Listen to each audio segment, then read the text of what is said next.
This is your Classical Break, your daily dose of classical music. I'm Tyler Alderson, and today we'll be starting on Paul Taffanel's Wind Quintet. We'll hear the first movement today and the second and third movements tomorrow. Paul Taffanel is not necessarily known for his compositions, but he was nonetheless one of the most important musicians of the 19th century. As a flute player and teacher at the Paris Conservatory, his style and methods influenced many flautists who came after him. And the way he taught the flute is often referred to as the French flute school, very influential both during his lifetime and afterwards. Taffanel came to the flute at an important time in its history. For centuries, the flute had been essentially a stick of wood with holes in it, and over the years, various keys had been added to aid playing chromatic notes and fixed tuning issues. But the standard design, with holes that a player covered up with their fingers, still had inherent flaws that either created tuning issues or made some notes weaker than others. The optimal place to put the holes would be in configurations that the human hand couldn't reach, making it all but impossible to play. A bunch of different designs and configurations were tried, but one man, Theobald Boehm, devised a system that ended up revolutionizing the flute. Rather than relying on a player's fingers to cover the holes, his design used pads that would cover over the optimally placed holes, and then a system of levers and keys that put control of those pads back under the player's fingertips. The result was a flute that could be played easily, but had a strong, consistent tone thanks to the optimal placement of those holes and tuning throughout its range. When you see a musician playing a silver flute, the standard from middle school bands all the way up to the top orchestras, you're seeing a Boehm system flute. And other instruments like the clarinet and the oboe also developed similar systems inspired by the Boehm flute, again, to give them nice, strong, consistent tones and tuning throughout their range.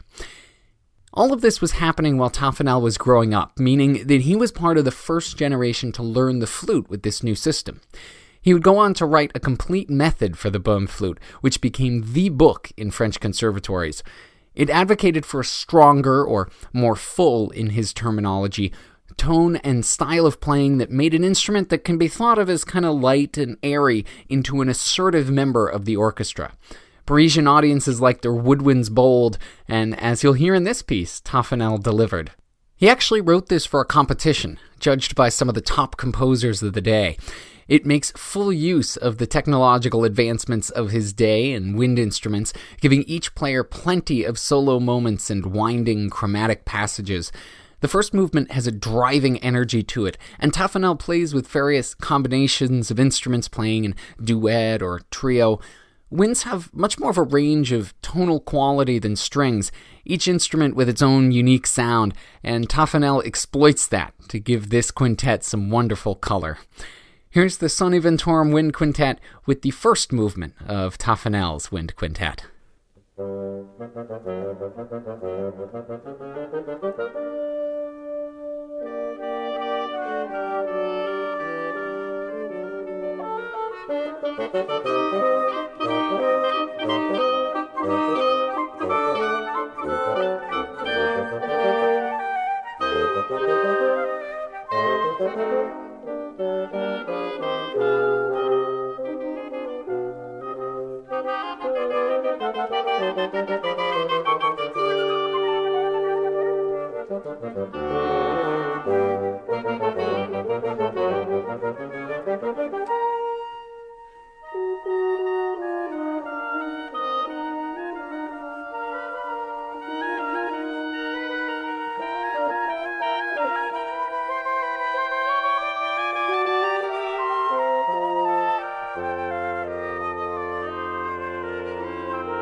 A lot of composers are string players, keyboard players, so it's not surprising that a man who played the flute would actually have a great ear for the winds, and it's also not surprising that this quintet won that competition that it was written for against 14 other wind quintets. Thanks to the Sony Ventorum Wind Quintet for putting that up on museopen.org, and thank you for listening. If you have the chance, please rate and review this podcast wherever it is that you're getting it. I'm Tyler Alderson, and tomorrow we're going to be continuing with Taffanel's first wind quintet. We'll hear the final two movements. I'll see you then.